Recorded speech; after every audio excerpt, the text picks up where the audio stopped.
So today I was really excited because it was Apple's first event of the new year. They called it Spring Loaded and they introduced some pretty exciting stuff. One of which are the new iPad Pros.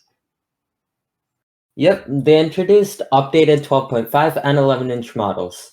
The real question is, are they any good for gaming? Well, the iPads are good for many things, but to truly estimate if they're going to be good for gaming means to break down the upgrades Apple has made. Yep, so let's get into it. Okay, so first let's list all the upgrades that have been done to the new models. So many of the upgrades are internal, such as better processors, better speakers, and Thunderbolt support. Okay, so let's start off with the processor.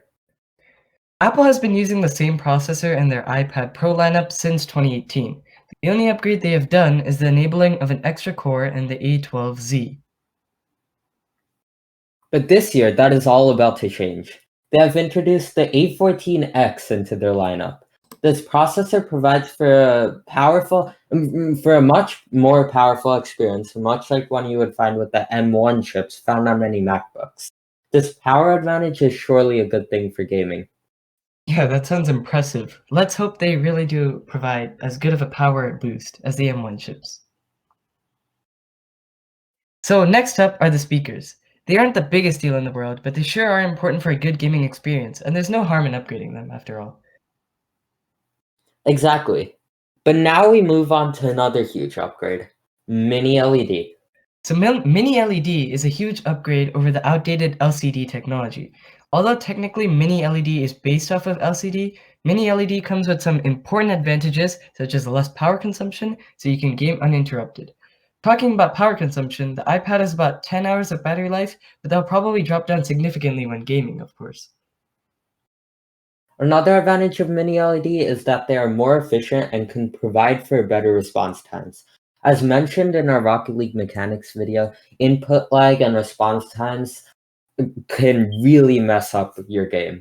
Mini LED also provides for better blacks compared to LCD while not having the same risk of burn-in as OLED. Now, OLED panels are heavily tested for burn-in prevention, but if you really are someone who feels rarely about burn-in, Mini LED is great for you, especially since when gaming, many elements such as your inventory in games such as Minecraft remain in the same location for your entire gaming session.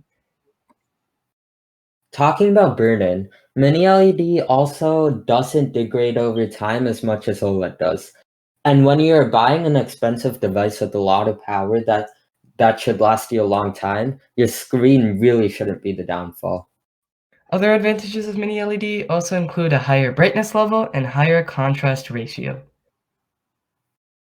iPads also have really good vibration motors, speakers, an amazing operating system, and of course a wide range of games in the App Store. And also, it's important to mention that these new iPads have Thunderbolt support with their USB-C ports. You can use these for external display connection and etc.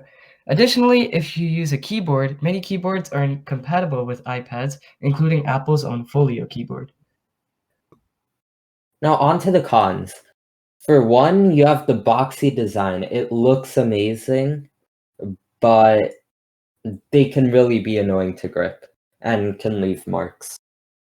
Yep, and coming from a OnePlus user, I'm accustomed to super fast charging, and the iPad is a far cry from this. It takes over 2 hours to charge the entire device. Yep, and finally, it is important to remember that the iPad Pro isn't made specifically for gaming. Yep, so to round off, if you're looking at the iPad Pro, it will not be a bad device for gaming, but also remember to check around for other devices if you're buying a device for the sole purpose of a gaming experience. But if gaming is just a good side advantage for you, then from what we know about these new models so far, you can't go wrong. But remember to take this with a grain of salt as they have just come out and we haven't tested them. Additionally, it is important to note that the iPad Pro is a very versatile device. With the Apple Pencil and more, you can use it for art, research, and so much more. Farewell, and we wouldn't mind a sub. We'll see you guys in the next video. Little side note, also the camera protrudes, but if you're into flat tabletop gaming, a case will fix this problem. Okay, we are done.